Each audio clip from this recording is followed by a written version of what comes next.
Terima kasih Anda masih bersama kami dalam program kajian Tafsir Al-Quran. Tibalah saatnya kita untuk belajar bersama guru kita tercinta Buya Yahya. Yang insya Allah pada kesempatan kali ini kita akan membahas Quran Surat Al-Hajj ayat 34. Oleh karena itu marilah kita persiapkan hati dan pikiran kita untuk menyimak ilmu-ilmu yang akan beliau sampaikan. Kepada guru kita tercinta Buya Yahya, dengan segala hormat kami persilahkan. Allahumma sholli ala sayyidina Muhammad. Allahumma sholli ala sayyidina Muhammad. Udhkurus salata ala Nabi Muhammad. Assalamualaikum warahmatullahi wabarakatuh. Alhamdulillah. Nahmaduhu subhanahu wa ta'ala hamdan yuwafi ni'amahu wa yukafi mazidah. Ya Rabbana lakal hamdu kama yanbaghi li jalali wajhika wa 'azimi sultanik. Subhanaka la nuhsi thana'an 'alaika anta kama athnaita 'ala nafsik. Walakal hamdu walakal syukru 'ala dhalik. Allahumma salli wa sallim ala habibina sayyidina Muhammadin wa ala alihi wa ashabihi wa tabi'ina lahum bi ihsanin ila yaumiddin. Allahumma ya Rabbana 'allimna at-ta'wila وفقهنا في الدين أعنا يا ربنا على فهم كتابك عملي به واجعلنا وأهلنا يا ربنا من أهله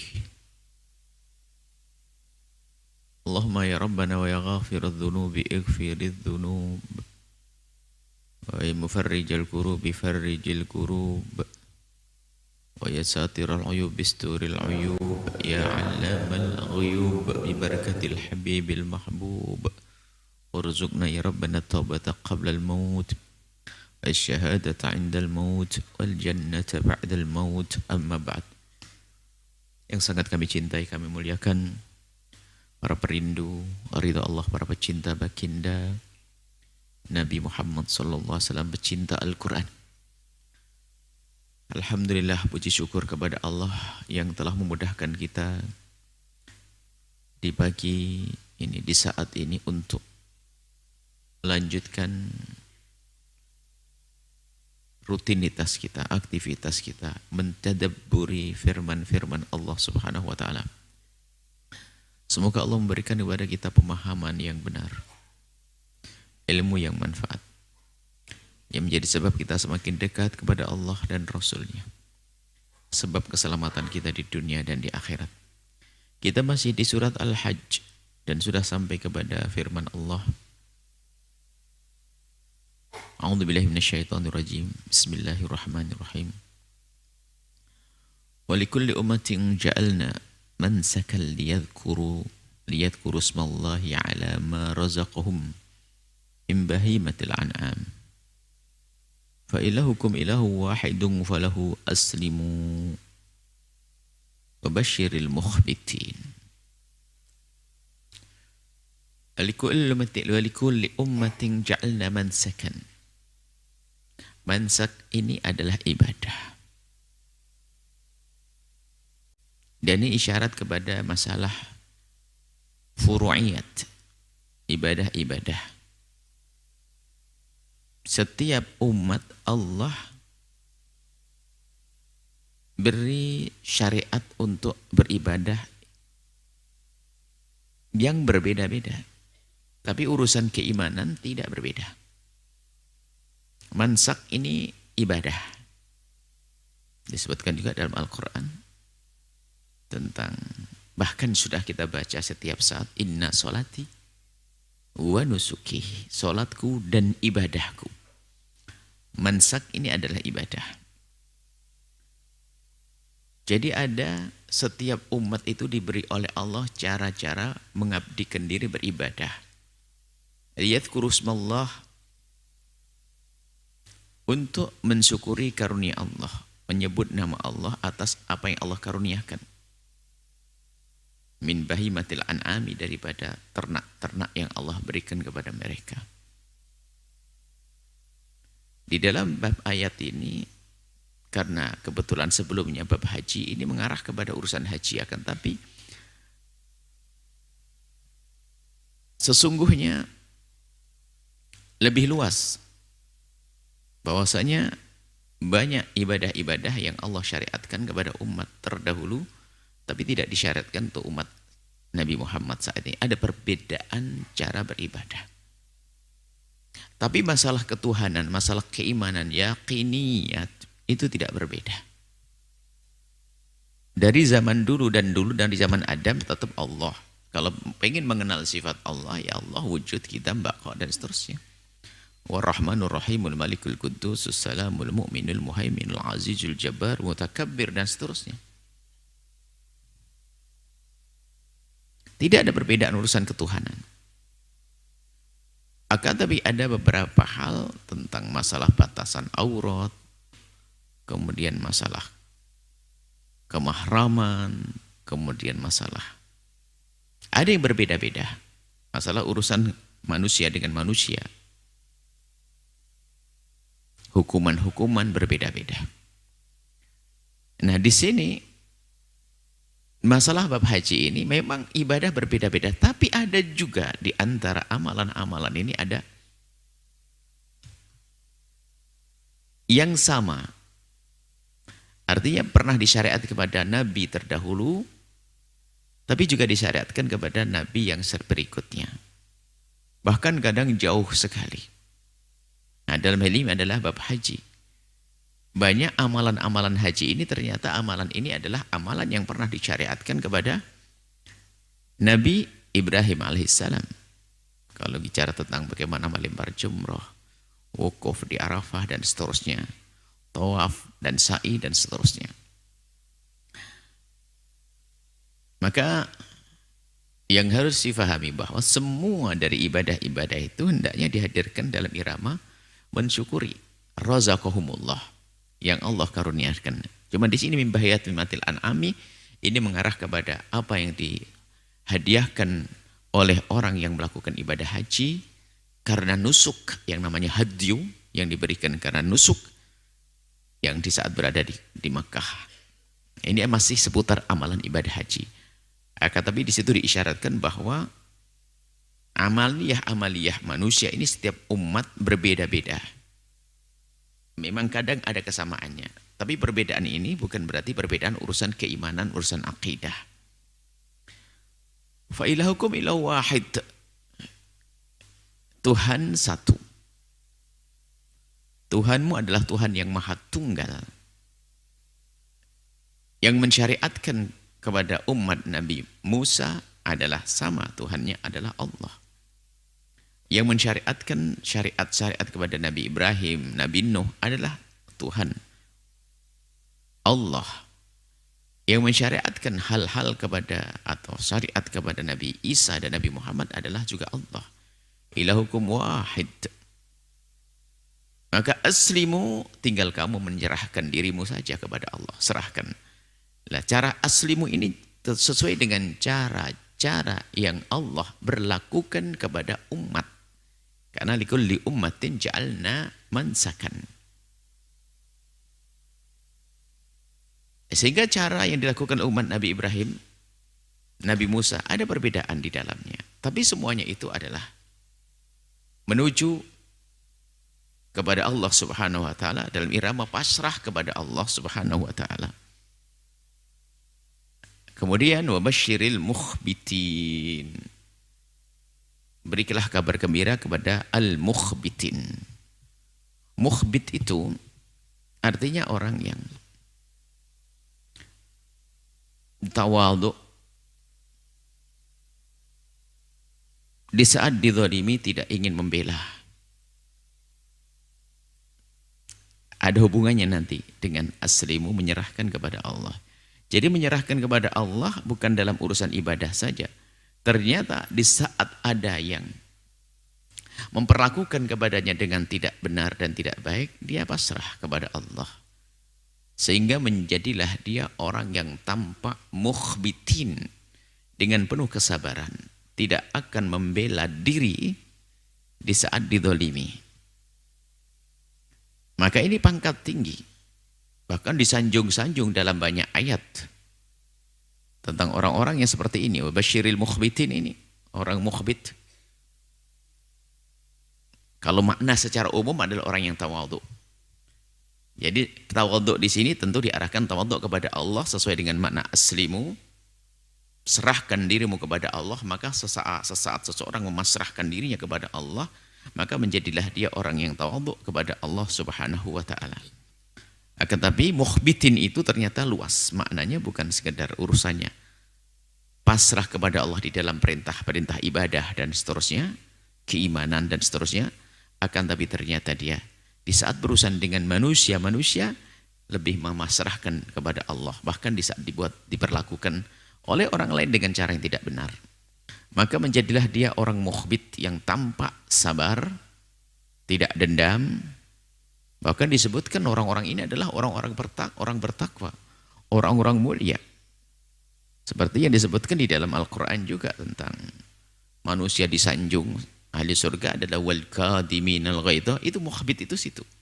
Wal kadhiminal ghaidha wal 'afina 'anil nasi wallahu yuhibbul muhsinin.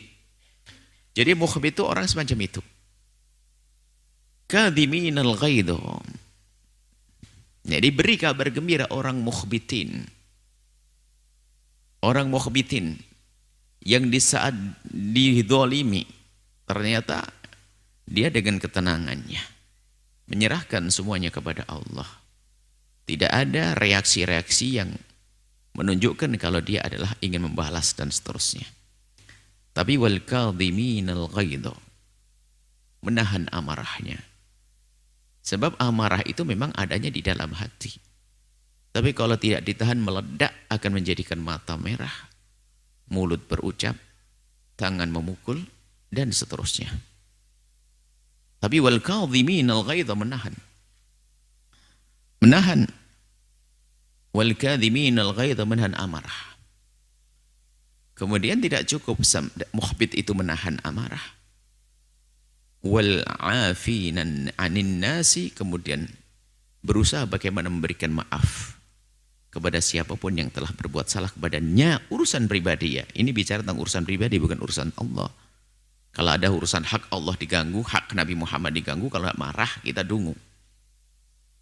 Syariat Nabi diganggu, ini pribadi, kita dicaci, kita diolok, kita didolimi. Inilah.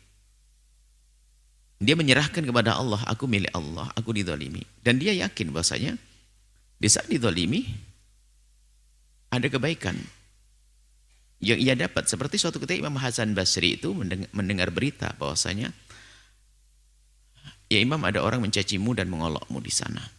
Oh ya, begitu. Karena kebetulan waktu itu musim kurma muda, rutop. Maka beliau mengambil nampan terbagus, diisi rutop terbagus, kirimkan kepadanya. Kok begitu Imam? Bagaimana aku tidak membalas kebaikan? Karena dia telah mengirim kepadaku kebaikan. Karena aku tahu orang yang mencaciku dan mengolokku telah memberikan kepadaku kebaikan. Bagaimana jika tidak aku balas dengan kebaikan? Ya, ini membalas kebaikan.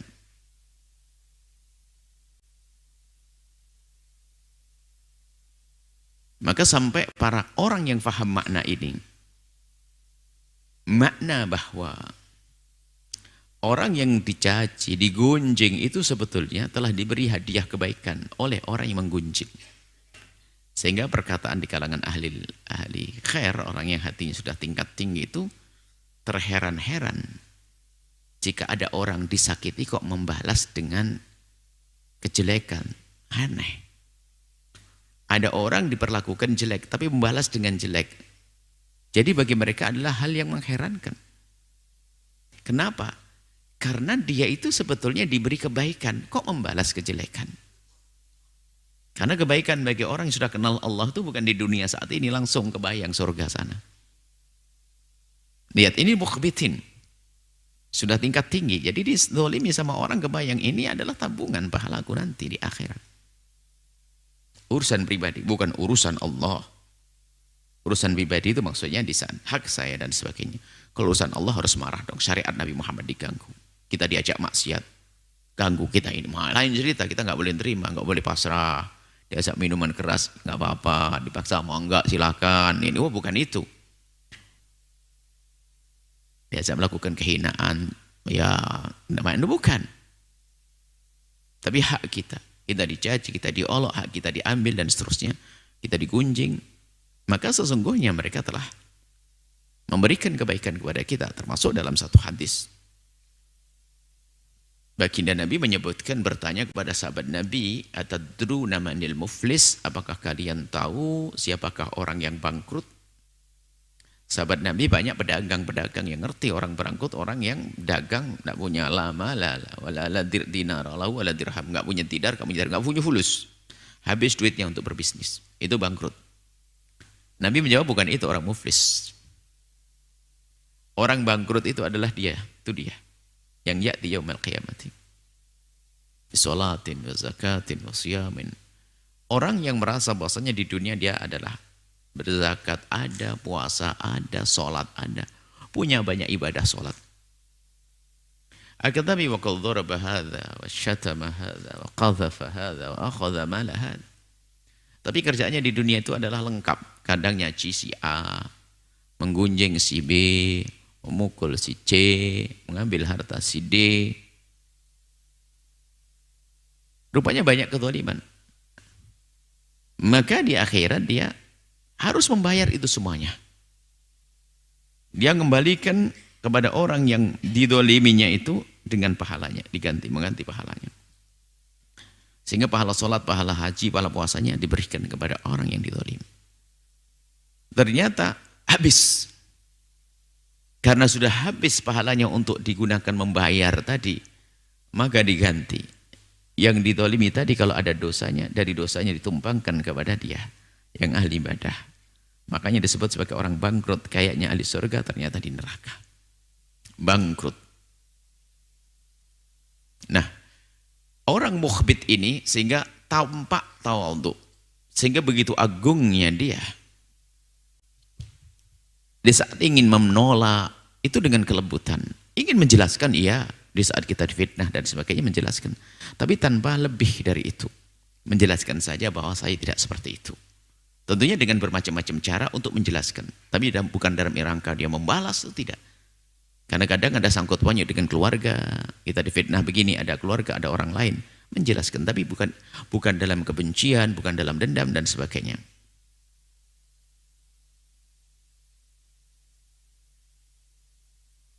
Sehingga orang itu menjadi yang disebutkan di dalam Al-Quran, idfa' billati hiya ahsan. Kalau kita ingin membalas orang yang berbuat zalim kepada kita, tentunya dengan cara yang baik, bahkan menaklukkan lawan tanpa peperangan itu adalah dengan perilaku baik dan maaf, kelepek-kelepek dia. Orang yang berbuat jahat kepada kita, mencaci dan mengolok dan segala macam, ternyata kita balas dengan santun. Itu adalah tendangan mematikan. Dia nggak bisa apa-apa lagi. Dengan perilaku kita yang seolah-olah kita ini tidak punya musuh. Sampai disebutkan dalam Al-Quran kan, idfa' billati ahsan. Fa idzal ladzi bainaka wa bainahu adawatun ka'annahu waliyyun hamim. Sampai derajat tingginya orang kelas tinggi ini dengan orang yang memusuhinya pun ternyata dipandang manusia seperti waliyun hamim, orang dekat dan sahabat karibnya. Begitu dahsyatnya dia memperlakukan orang yang memusuhinya. Ka'annahu waliyun hamim. Karena dia tidak menampakkan depan siapapun kalau dia membalas permusuhan orang dengan permusuhan. Bahkan di saat membagi rezeki dapat juga senyum ditembar juga kepada dia dan seterusnya. Dan ini adalah makom yang hendaknya semua kita mencari, sehingga betul nanti pada akhirnya dia akan menjadi orang yang paling indah di dunia sebelum masuk surga. Lapang hati, mukhbit, sehingga mukhbit itu menjadi tampak tenang, seperti orang tidak pernah kena ombak dalam kehidupannya. Enggak pernah ada yang mengganggu seolah-olah. Mukhbit, betul, tenang. Karena apa? Diganggu pun tidak merasa terganggu. Wah ini. Diganggu tidak merasa terganggu. Ini orang kelas tinggi, orang hebat, mukhbitin. Maka beri kabar gembira kepada orang ini. Kamu basyir ini kabar gembira itu disampaikan di dunia, bukan di surga nanti, bukan. Ini bukan bicara tentang surga. Surga ya, ayat basyiril mukhbitin, berikan kabar gembira di dunia. Dengan apa? dengan ketenangan yang ia temui, ketentraman dalam dirinya.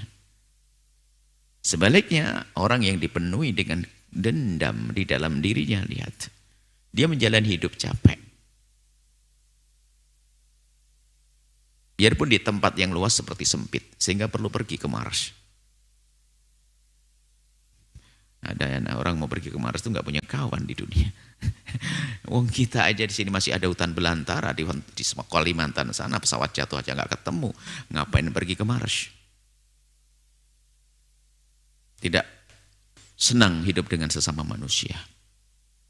Makanya ya harus hidup dengan nggak tahu. Nah ini kalau permasalahan hati. Tapi kalau orang sudah bisa mengolah hatinya, mereka akan menemukan bahwasanya di dunia ini seperti di surga, belum masuk surga. Akan berlaku keindahan ini otomatis kepada siapapun yang ada di kiri kanannya. Dimulai dari suaminya, istrinya, anaknya, pembantunya. Oh, karena dia memperlakukan pembantu dengan kasih dan cinta. Bukan seperti budak yang direndahkan. Bahkan mungkin dia akan berterima kasih kepada pembantunya sehari 10 kali, 15 kali. Kenapa? Tanpa mereka akan kesusahan dalam hidupnya. Ada suami istri ini lihat, dendam sama suaminya. Kerjaannya marah dan sebagainya. Sama istrinya juga begitu, kalau tidak marah bukan dia. Apa itu? Kebodohan. Tingkat tinggi. Apa indahnya seperti itu? Keras kepala. Ya sudah begitu dengan keras kepalanya, dia tidak menyadari keras kepalanya. Maka sering kami sampaikan, tidak akan bisa dibenahi rumah tangga seorang perempuan yang hanya bisanya menyalahkan, tidak merasa dirinya salah. Seorang suami yang hanya bisa menyalahkan, tidak pernah merasa dirinya salah.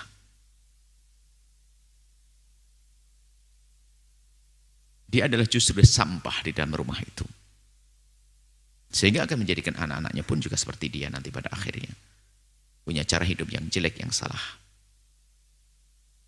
Ada kehidupan-kehidupan semacam itu. Mana indahnya?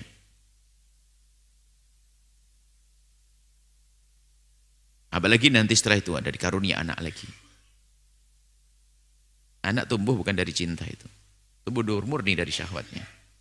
Dari kebutuhan-kebutuhannya. Mana keindahan di balik itu semuanya? Dengan saudara berebut waris. Padahal indah yang sesungguhnya adalah di saat kita bisa memberikan hadiah istimewa buat adik kita, kakak kita. Bukan di saat ulang tahun saja. Akan tapi mungkin di saat bangun rumah. Sepertiga aku tak bantu adikku. Seperempat aku bantu adikku. Tapi tidak. Si hamba yang tersiksa di dunia itu adalah, lihat. Dia berebut waris, tidak ada hentinya, tidak ada ujungnya. Bermusuhan. Maka mukhbit ini luar biasa. Mukhbitin. Orang yang tenang tampak. Tenang di dalam hidupnya. Sehingga kalau ditanya ada orang ganggu kamu? Tidak ada. Sementara orang melihatnya dia ganggu oleh siapa-siapa. Boleh diganggu oleh orang banyak. Kenapa? Dia sudah kebal sehingga tidak pernah terganggu. Al-mukhbitin. Lah orang-orang seperti itu lihat. Orang yang semacam itu ada tanda lain lagi. Alladzina idza dzukirallahu wajilat qulubuhum. Maka buahnya nanti lihat. Begitu mudah hatinya bergetar di saat disebut nama Allah, dekat kepada Allah. Karena ukurannya memang Allah dan dia menjadi mukhbit tidak bisa kecuali karena Allah. Bisa saja orang iya. Nanti ya. Saya nggak enak aja ada mertua saya. Nggak enak aja ada ininya. Nanti di luar tempat ini. Tapi kalau karena Allah, Allah melihat dia setiap saat bahasanya engkau sabar, engkau tabah, engkau memaafkan. Allah. Alladzina dzikirallahu wajilat qulubuhum. Yaitu inilah. Makanya kalau kita perhatikan mukhbit yang kita jelaskan panjang lebar tadi ini lihat. Tentu dimulai dari kedekatannya kepada Allah. Di saat disebut nama Allah. Sehingga di saat marah pun ingin menguasai dirinya. Maka marah pun akan tersingkirkan. Marah yang ingin menguasai hatinya. Marah akan tersingkirkan dengan getaran di hatinya di saat disebut nama Allah. Allah. Alladzina dzikirallahu wajilat qulubuhum. Yaitu inilah. Makanya kalau kita perhatikan mukhbit yang kita jelaskan panjang lebar tadi ini lihat. Tentu dimulai dari kedekatannya kepada Allah. Di saat disebut nama Allah. Sehingga di saat marah pun ingin menguasai dirinya. Maka marah pun akan tersingkirkan dengan getaran di hatinya di saat disebut nama Allah. dengan berzikir luluh. Menjadi sejuk. Wasabirin, dan dia menjadi orang yang penuh dengan kesabaran. Alama asabahum, apa yang Allah timpakan kepada mereka dari jeleknya perilaku saudara, jeleknya perilaku pasangan, jeleknya perilaku teman. Bahkan tidak bersahabatnya alam dengan dia, adanya bencana dan sebagainya, tidak akan mengganggu dia. Dia tetap dalam ketenangannya, mukhbitin. Kesejukannya. Wal muqimis salati, wal muqimis salati,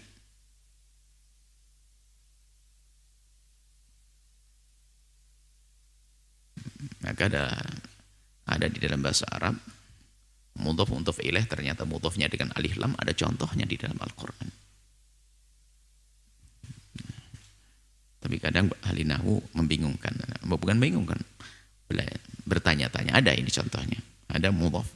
Al-muqi wal muqimis salati, dan mereka yang menegakkan salat.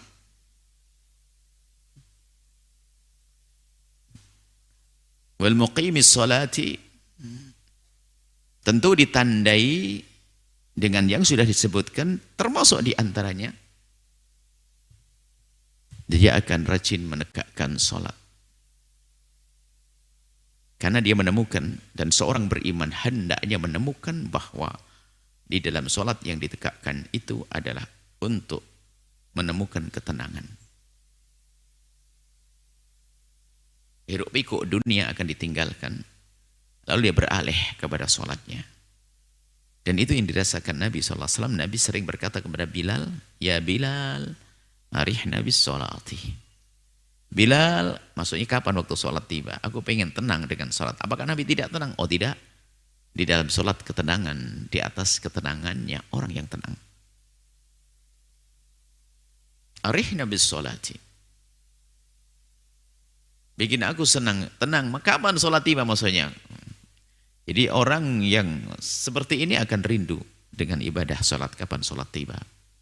Bahkan di saat mendengar Allahu Akbar, Allahu Akbar, spontan dia mengucapkan alhamdulillah sudah tiba waktuku. Sehingga antara waktu sholat dengan waktu sholat terasa lama. Bukan seperti kita, sudah asar belum apa-apa. Sudah maghrib belum apa-apa. Ini berbeda sekali. Oke lah. Kita berusaha perlahan belajar. Wa mimma razaqnahum yunfiqun. Kemudian dari apa yang Allah karuniakan kepada mereka didermakan. Rezeki dari Allah banyak. Harta diantaranya yang paling tampak. Untuk bisa berbagi. Ternyata bukan itu saja. Ilmu berbagi. Tenaga kita bagi. Sehingga menjadilah dia orang yang ringan. Tangan dalam membantu. Cekatan membantu. Coba. Dari sifat-sifat yang disebutkan ini akan menjelaskan sifat mukhbit, tawadhu. Orang sombong itu nggak bisa membantu orang lain, susah. Mungkin dia adalah seorang direktur perusahaan raksasa. Melihat seorang bapak-bapak tua nyebrang susah, dia rela dengan sukarela turun dengan dasinya yang mengkilat itu, dia akan membonceng, nggak akan gengsi dia. Karena ingin berbagi kekuatannya, dia orang kuat untuk nyebrang.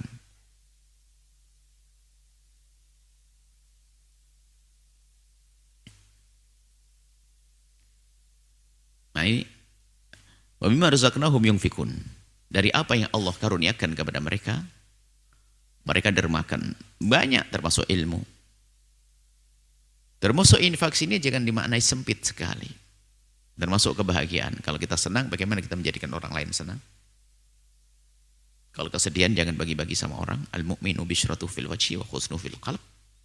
Seorang mukmin sejati adalah selalu nampakkan kesenangan. Karena kesenangan yang kita tampakkan di wajah kita ini punya makna besar di hati orang-orang yang melihat, menginspirasi, memotivasi mereka untuk bangkit. Kemudian kenyamanan duduk dengannya, itu senang. Ada orang jangan mukanya manyun terus, cemberut terus. Mana? Apa yang dimotivasi dengan cemberutnya dia?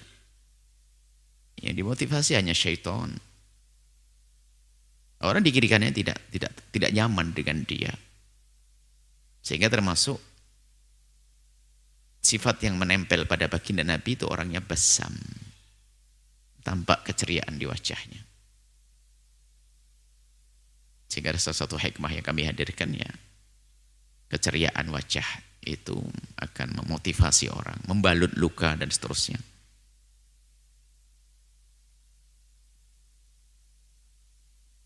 Orang yang mencintaimu melihat senyummu, dari orang-orang dekatmu melihat senyummu, baginya adalah kebahagiaan.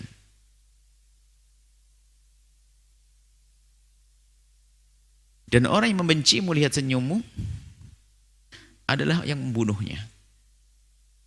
Maka tetap senyum berarti untuk siapapun. Makanya jangan sampai kita ini biasa dengan hidup yang tidak enak, apalagi di keluarga. Kerjaannya marah, membentak, cemaki, olok-olokan. Tuh ada loh ya. Cuman ya jadi masalah hadir di sini tapi nggak sadar otaknya. Mendengar ceramah begini tidak sadar. Ini kan repot manusia begitu. Tidak ingin berubah dalam dirinya. Ini sebagai contoh saja. Karena isyarat Imam Ghazali banyak orang kupingnya dengar tapi nggak sampai ke hati. Hanya mendengar tok. Dan tidak sadar. Kalau yang diajak bicara manusia itu nggak sadar kalau dia juga manusia. Dipikirin ilmunya untuk kucing. Sehingga dua manusia yang nggak akan menjadi baik dengan nasihat seindah apapun adalah itu. Pertama orang yang tidak berusaha dengan wataknya lalu berkata, memang aku dari dulu begini. Nah ini repot. Keluarga aku juga keras, keluarga aku ini nggak bisa benar orang begini. Satu. Yang kedua tadi, orang yang tidak pernah merasa bersalah, selalu menyalahkan orang lain. Ini kalau dalam rumah tanggamu, keluargamu, dua model manusia ini sudah wataknya keras, tidak mau berusaha, malah cari pembenar. Memang saya begini dari dulu, memang keturunan.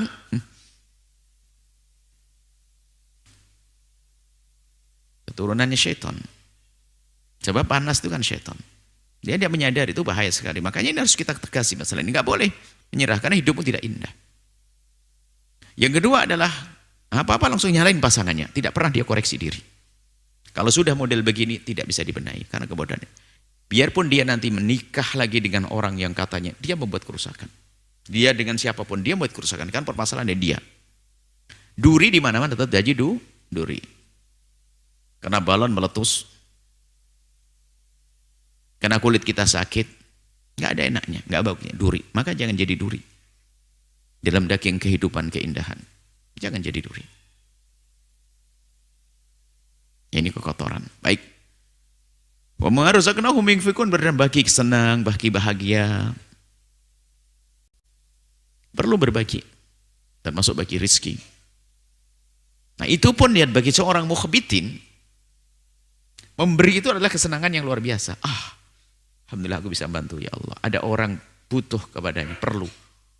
Bahkan orang itu adalah mungkin pernah punya masalah jelek dengan dia, pernah mencaci, mengolok dan sebagainya. Tapi saat ini punya hajat, sakit dia. Dia bingung, ya Allah ada duit enggak? Alhamdulillah ada duit, ada kesenangan. Keluar duit senang. Dahsyat atau tidak?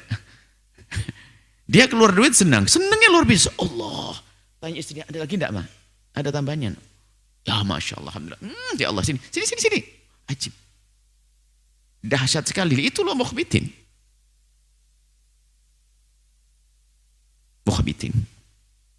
Semoga Allah menjadikan kita menjadi orang yang mukhbitin, yang mendapat bisyarah, kabar gembira dari Allah di dunia dengan ketenangan, ketentraman, kebahagiaan, muqaddimah, kesenangan, ketentraman dan kebahagiaan nanti di surga. Wallahu a'lam bissawab.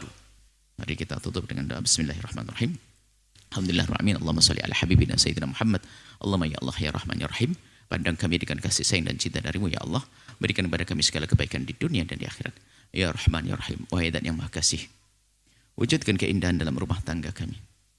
Jauhkan rumah tangga kami ya Allah dari percekcokan, perselisihan, kekeras kepalaan dan kekeras hati. Dan di kekerasan hati. Dan jadikan rumah tangga kami rumah tangga yang indah. Agar anak-anak kami tumbuh dengan keindahan. Anak-anak kami tumbuh dengan kasih sayang. Anak kami tumbuh dalam lingkungan yang indah. Dan kami mohon ya Allah, jika ada di antara yang hadir di sini, ada hamba-Mu yang dengan kesombongannya, dengan kekerasan hatinya, dengan kekerasan kepalanya, dengan perilakunya yang tidak baik. Kami mohon Engkau yang Maha Kuasa mampu merubah mereka, rubah mereka, jadikan lembut hati, lembut lisan, lembut perilaku ya Allah. Dan kami mohon ya Allah, ya Allah, ya Allah, anak-anak kami jaga mereka, jadikan mereka anak-anak ahli surga ya Allah. Anak-anak ahli surga ya Allah, anak-anak ahli surga ya Allah, anak-anak ahli surga. Dan kami mohon ya Allah, ya Rahman ya Rahim, ampuni orang tua kami dan guru-guru kami, berikan kasih sayang-Mu kepada mereka. Berikan kasih sayang-Mu kepada mereka. Berikan kasih sayang-Mu kepada mereka yang telah mendahului kami, yang telah mendahului kami, dan yang masih hidup, dan panjangkan umur mereka dalam ketaatan serta sehat walafiat. Kami mohon ya Allah, yang sempit rezeki lapangkan dengan rezeki yang halal penuh berkah. Yang sakit sembuhkan. Yang punya hutang mudahkan kami dalam bayar hutang-hutang kami. Dan kami mohon ya Allah, ya Allah, ya Allah, jauhkan kami dari sebab-sebab kehinaan. Jauhkan kami dari sebab-sebab kehinaan ya Allah. Jauhkan kami dari sebab-sebab kehinaan. Jauhkan kami dari meninggalkan sholat. Jauhkan kami dari judi, baik judi langsung atau judi online. Jauhkan kami dari riba. Jauhkan kami dari zina dan muqaddimah untuk muqaddimahnya. Jauhkan kami dari kehinaan-kehinaan itu. Jika ada di antara kami ada yang terpeleset, sering meninggalkan sholat, berjudi, minuman keras, atau terpeleset dalam hina dan busuknya zina, kami mohon berikan kesadaran. Ampuni mereka, tutup aibnya ya Allah. Jangan hinakan di dunia ya Allah, tutup aibnya di dunia sehingga di dunia tidak terhinakan. Dan tutup aibnya di akhirat sehingga di akhirat tidak kehukum ya Allah. Dan cukupkan dengan yang halal darimu ya Allah. Jauhkan kami dari yang haram. Cukupkan dengan yang halal darimu ya Allah. Dan panjangkan umur kami dalam ketaatan serta sehat walafiat. Berikan kepada kami semua husnul khatimah. Mati dalam keadaan iman. Dan kami mohon ya Allah, jadikanlah ucapan kami di akhir hayat kami kelak. Saat Engkau hendak mencabut nyawa kami ingin saat itu ya Allah, hati dan lidah kami mampu mengucapkan kalimat agung dan mulia. La ilaha illallah Sayyidina Muhammad Rasulullah. La ilaha illallah Sayyidina Muhammad Rasulullah. La ilaha illallah Sayyidina Muhammad Rasulullah sallallahu alaihi wasallam. Rabbana atina fid dunya hasanah wa fil akhirati hasanah wa qina adzabannar. Wa sallallahu ala sayyidina Muhammadin wa ala alihi alhamdulillahi rabbil alamin. Al-Fatihah.